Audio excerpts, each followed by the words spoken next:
falamos da destempera do aço, pessoal, nós estamos querendo dizer que existe um superaquecimento e esse superaquecimento do aço, ele gera essa famosa destempera. Toda ferramenta, seja ela uma faca, uma tesoura ou o alicate no nosso caso, ele passa por um processo de têmpera e esse processo ele traz a resistência que um aço precisa. E a destempera nada mais é do que tirar essa resistência. Então existe uma alteração química ali das moléculas do aço que faz com que ele perca a resistência e ele não tenha a mesma eficiência que deveria ter. O meu objetivo aqui é mostrar basicamente o que acontece na afiação que pode ocasionar essa destempera e, na verdade, isso pode acontecer tanto na mão do afiador quanto também na mão da manicure ou da podóloga, né? Seja ali a profissional que vai utilizar ali a sua ferramenta de esterilização, seja uma estufa ou uma autoclave.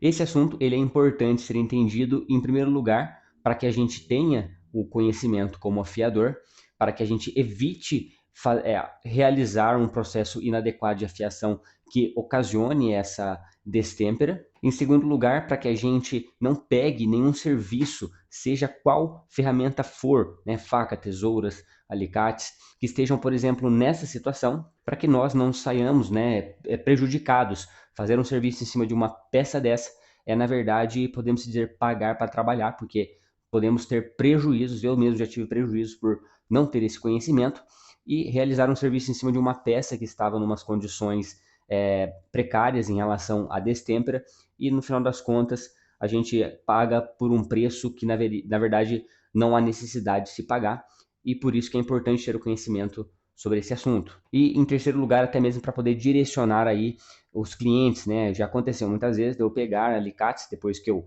tive o conhecimento sobre, eu negar, né, de não fazer o pedido ali, porque eu sabia que eu ia sair no prejuízo, e também é uma forma de ajudar o cliente, né, informando ele e ajudando até mesmo, né, caso ele esteja realizando ali algum processo de esterilização, que vamos supor, ela compra ali um kit de alicates novos e nada vai adiantar se ela não souber esterilizar corretamente ali o alicate.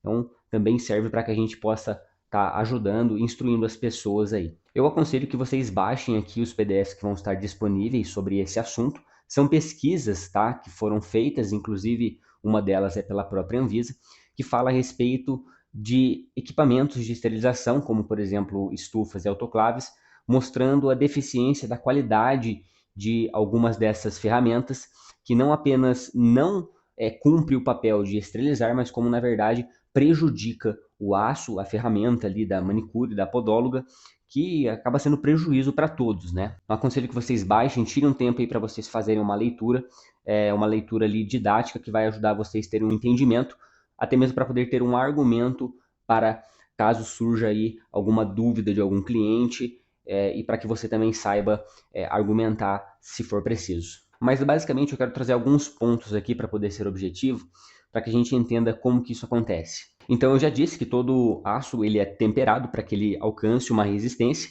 e quando esse aço ele passa por um processo de superaquecimento muito excessivo ou muito prolongado, ele vai remover essa destempera, vai remover essa têmpera, causando essa destempera, removendo essa resistência. E ela acontece, como eu já disse, na mão do afiador, ou pode acontecer também na mão ali da cliente. Quando falamos a respeito da responsabilidade do afiador, o que nós temos que prestar atenção?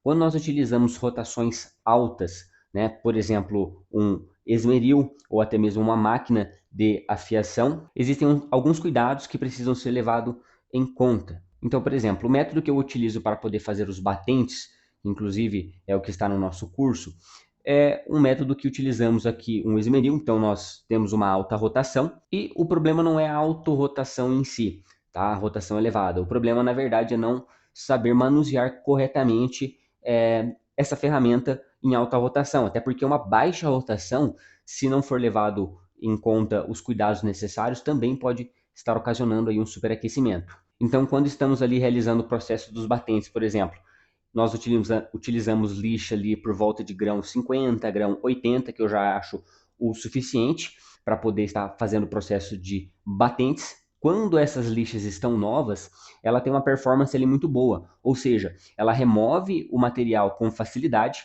Com isso, o alicate não precisa ficar tanto tempo em contato com a roda expansiva, consequentemente, fazendo o serviço rápido, com menos tempo de contato, ele não tem nem tempo de esquentar.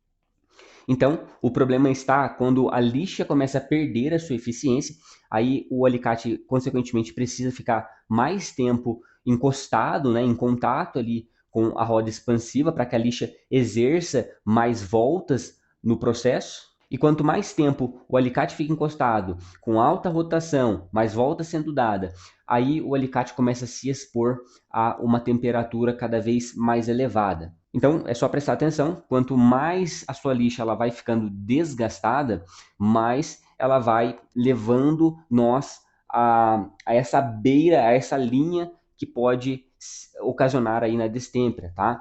Então, a lixa começou a perder eficiência, já é aconselhado que se troque. Acontece que não é uma lixa descartada também, tá? A lixa pode ser usada aí para alguns outros fins. Então, quando a lixa, seja ela de um grão muito grosso, 50 a 80, quando ela vai perdendo a granulatura para fazer os batentes, ainda dá para utilizar ela para fazer alguns fios de tesouras, por exemplo, mas aí já seria um outro assunto. Mas enfim, se acontecer da sua lixa começar a perder eficiência, você está percebendo que precisa ficar mais tempo ali para remover batentes, então você vai ter que estar fazendo ali o mergulho do alicate ali na água para poder fazer a refrigeração, para evitar esse superaquecimento, ok? Então fiquem atentos nisso, porque nesse processo de batentes, por exemplo, pode acontecer ali uma destempera do aço e isso ali pode estar prejudicando o alicate da cliente e é responsabilidade sua de arcar com esse prejuízo caso você erre nesse aspecto, ok? Uma outra ocasião que também pode ocorrer aí a destempera, né, esse superaquecimento, é na própria máquina de afiação, ou seja, no próprio ato da afiação em si, seja ele na hora de fazer, né, correção geométrica, fazer ali alguns alinhamentos, seja na hora de finalizar ali o alicate, né, fazendo a lâmina interna. O fio nem tanto, porque é um processo bem rápido ali, mas basicamente o que nós temos que prestar atenção é qual a rotação da sua máquina. Se ela for uma máquina com rotação mais alta, a margem de segurança que você tem é menor. Então, ou seja, ela pode ocasionar ali um superaquecimento mais rápido, justamente porque a máquina, obviamente, gira mais rápido e passam-se mais voltas no alicate em um espaço menor de tempo. Então, se sua máquina ela tem uma rotação menor, o rebolo passa menos vezes no mesmo período de tempo ali que, por exemplo, uma máquina de rotação maior passaria. Tá? Então, uma máquina com uma rotação mais baixa, ela tem uma margem de segurança maior. Mas não significa que você está isento disso, tá? Então tem que se tomar cuidado. Então, quando nós olhamos também para a questão do rebolo, se ele for um rebolo que é hidratado, ou seja, a técnica de afiação você hidrata o seu rebolo, você também já tem mais um ponto positivo, porque a refrigeração ali que é feita, por exemplo, utilizando algumas pastas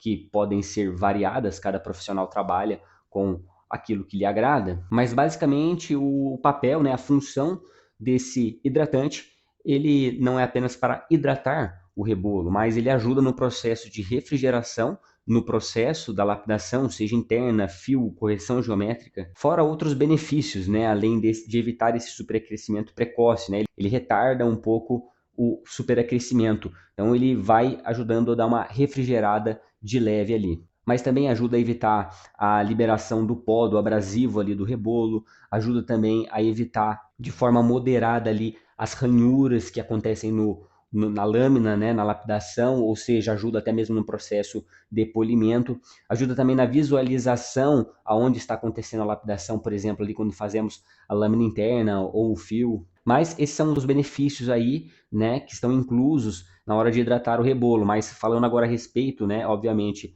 aqui do superaquecimento, ele ajuda nessa refrigeração. Agora, por outro lado, nós temos um pessoal que gosta de fazer com o rebolo a seco. Isso não é um problema, desde que seja levado em consideração que o rebolo a seco, ele vai ocasionar ali, ele pode ocasionar ali um superaquecimento mais rápido, justamente porque não tem ali essa superfície hidratante que ela se dissipa, né, enquanto acontece ali o atrito entre o abrasivo e o alicate, então ele vai ocasionar esse superaquecimento aí mais rápido, ok? Agora, quando nós falamos a respeito das responsabilidades do nosso cliente, né, no nosso caso em específico aqui, manicures ou podólogas que utilizam ali a sua ferramenta de esterilização, seja uma estufa, seja uma autoclave, é justamente nesse ponto de esterilização que elas precisam fazer, justamente por atender várias clientes e, né, poder ter uma ferramenta ali que não vai infectar as suas clientes. Então,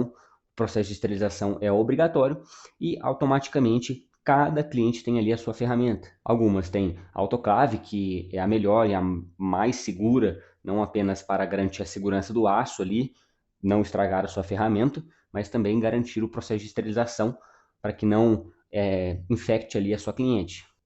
E é exatamente nesse ponto que a gente tem que entender essa questão da destempera, porque no caso ali da cliente, quando vocês forem baixar esses arquivos, vocês vão ver que a observação que esses estudos trazem é justamente em cima das estufas. Então, algumas clientes, quando estão no começo, precisam comprar uma ferramenta mais acessível, e as estufas são as ferramentas mais acessíveis financeiramente falando. Porém, o problema é justamente em algumas estufas que elas não apresentam uma qualidade e nem uma eficácia de esterilização correta. Então, além de não fazer o que promete, que é matar ali as bactérias, ela acaba também prejudicando o aço do alicate.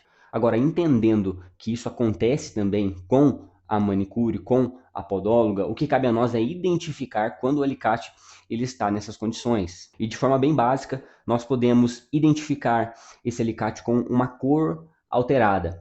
Em alguns casos fica um amarelo extremo, tá? Às vezes um tom meio azulado, roxo, tá bom? E é basicamente uma alteração de cor e você passa a perceber essa alteração justamente pelo hábito de trabalhar todo dia com isso. Uma pessoa que não é um afiador, que não tem a prática de afiar, não lida todos os dias com a afiação, ela vai conseguir identificar também, porque é perceptível a mudança da cor, da coloração ali do aço. Porém, um afiador com a prática dia a dia, ele já tem uma sensibilidade maior.